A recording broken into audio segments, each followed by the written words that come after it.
अगर उसकी ममता को नापना चाहो तो तोल नहीं सकते। अंदाजा किस तरीके से लगा, सर्दियां में और आप गीले बिस्तर पर नहीं सो सकते। माँ वो हंसती होती है कि अगर आप बचपन में और बच्चे ने पेशाब कर दिया तो पहले गर्म हो रही थी कि सर्दी ना लग जाए, लेकिन जब बच्चा पेशाब कर देता है उसको सर्दी के डर से उसको उठाकर अपनी जगह पे लाकर खुद उस सर्दी में रहता गीले बिस्तर पर सो जाता है। माँ कौन है?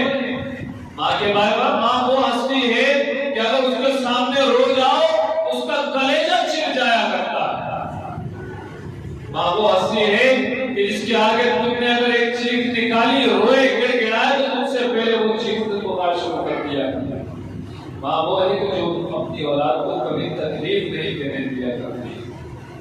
और दूसरी भी होते हैं, आप देखें आपके रिश्तेदार है, अजीजों अकारिब है, आप देखें बीवी है, हर दूसरे उस मामले में देख लीजिए उसका मामला ये होगा कि साल दीदी कि बारिश से गीला होकर बच्चा घर जब दाखिल होता है बीवी बोलती है कि कहाँ रह गए थे, पता नहीं है बारिश हो रही थी।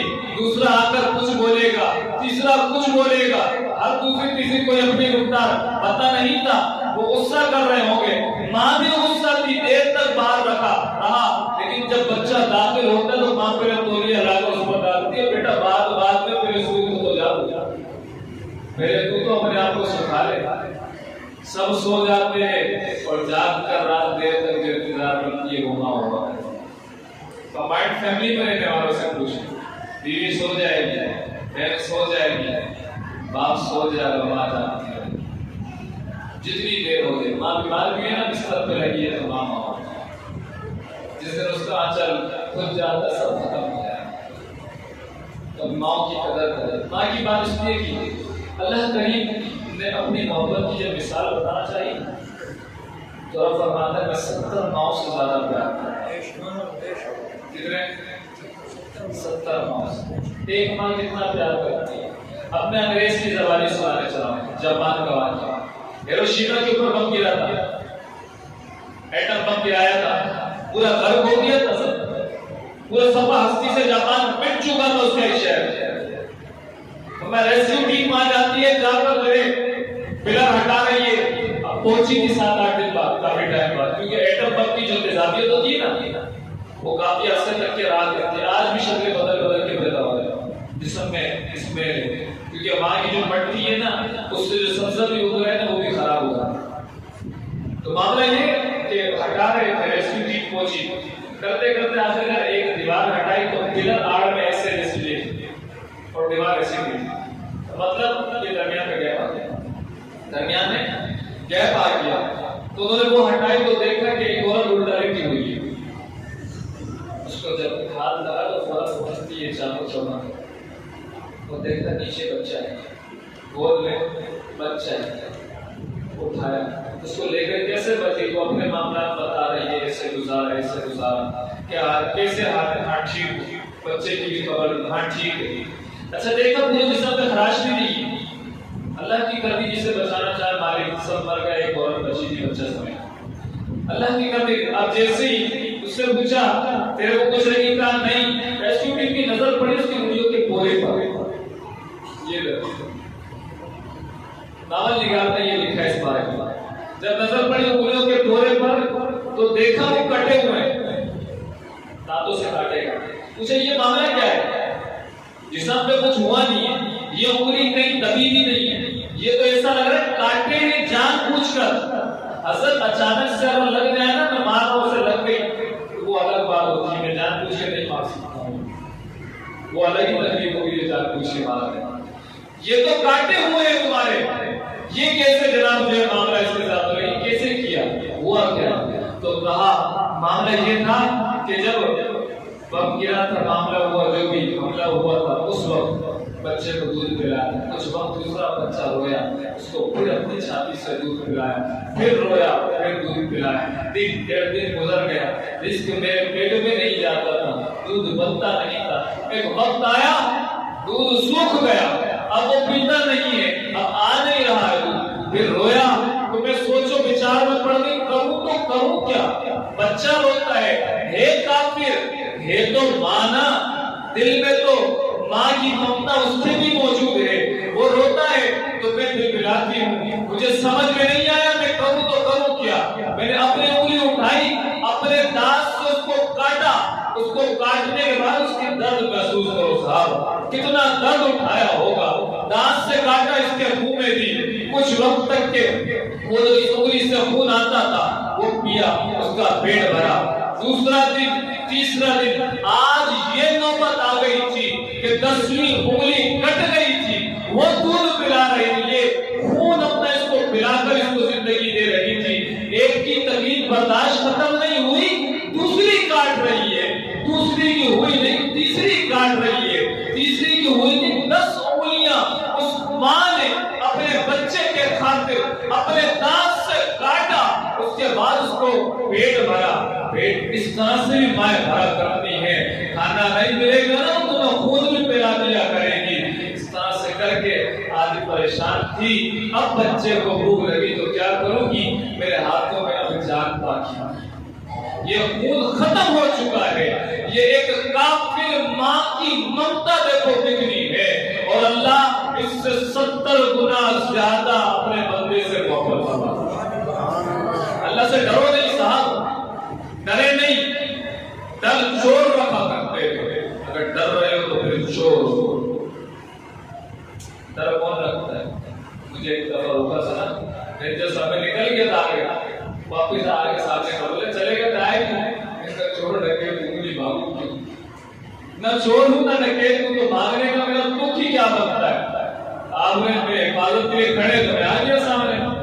अच्छा ठीक, अगर डर कौन रखता है, चोर डकेत होता है। डर रहेंगे उस वक्त जब दिल में आपके मेल होगा। वरना अल्लाह से मोहब्बत करना सीखो, क्योंकि रब तुमसे मोहब्बत करता है। और ये रात क्यों अता फरमा, तुमसे मोहब्बत करता है जब तो ये रातें आपको रब अता फरमाता है। अगर ऐसा ना हो तो ये रातें भी रब अता ना करता। रब को राजी करें, रब के हुजूर गिड़गिड़ा कर मांगेंगे वो अता करेगा। रोगे ना, आंसू निकालोगे ना, रब अता कर देगा। माँ के सामने रोते हो ना, दे देती है ना, रब के सामने रो दो, रब अता कर देगा। रब करीब बड़ी मोहब्बत करता है।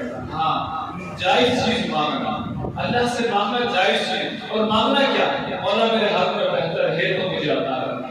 जिद में नहीं लड़ा, कभी कभी जिंदगी खाना भी खराब हो जाता है।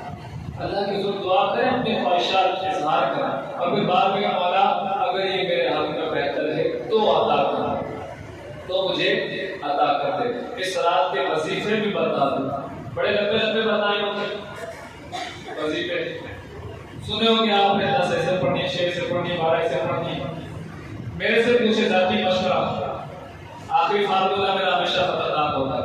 जाती मशवरा, नफले नहीं है न कज़ा उम्री का तरीका बताओ।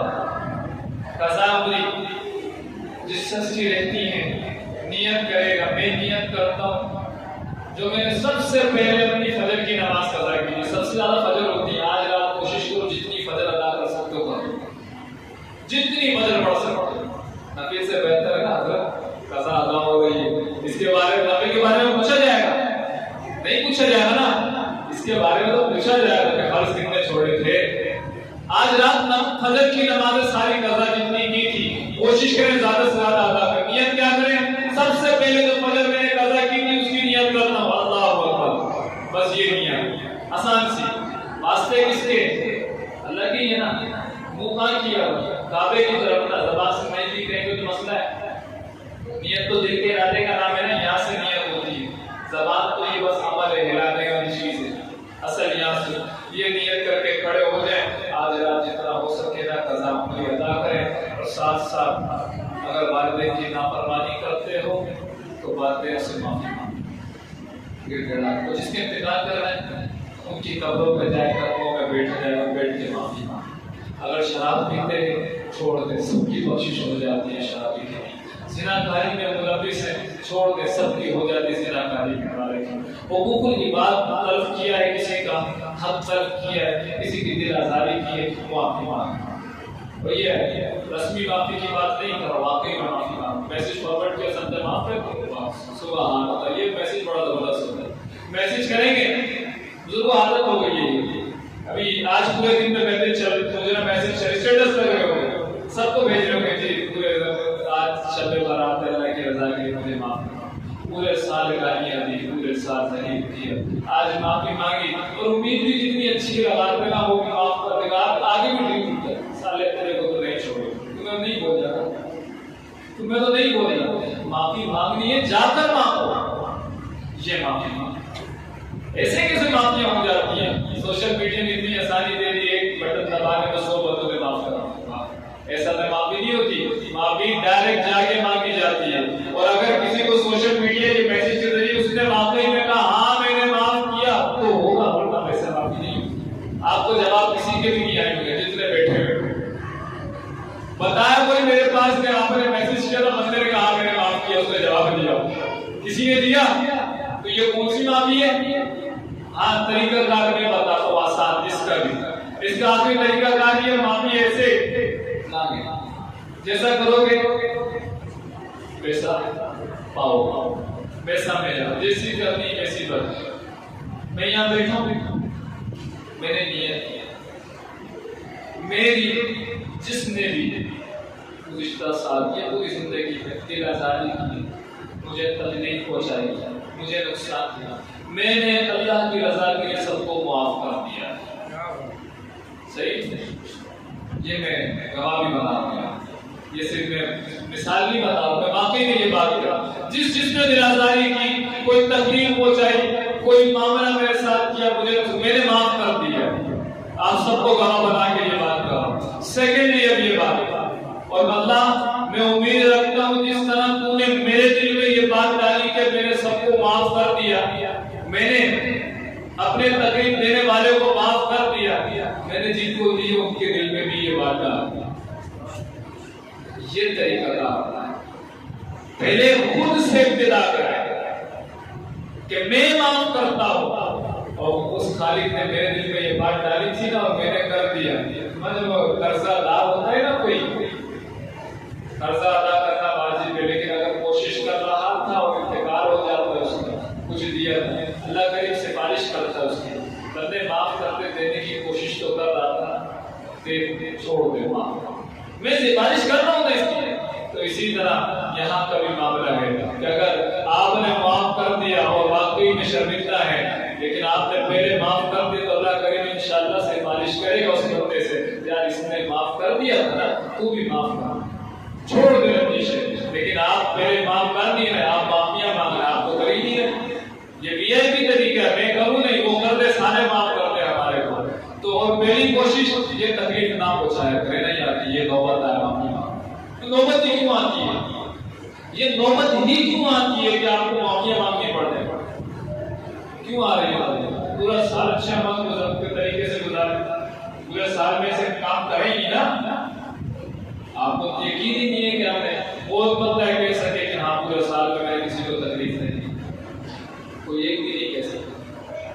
हाँ सभी कुछ समय नहीं कह सकता है, सबने पहुंचा अपने आप को वैसा बना कि इस टाइम पे शर्मिंदगी हो ही ना।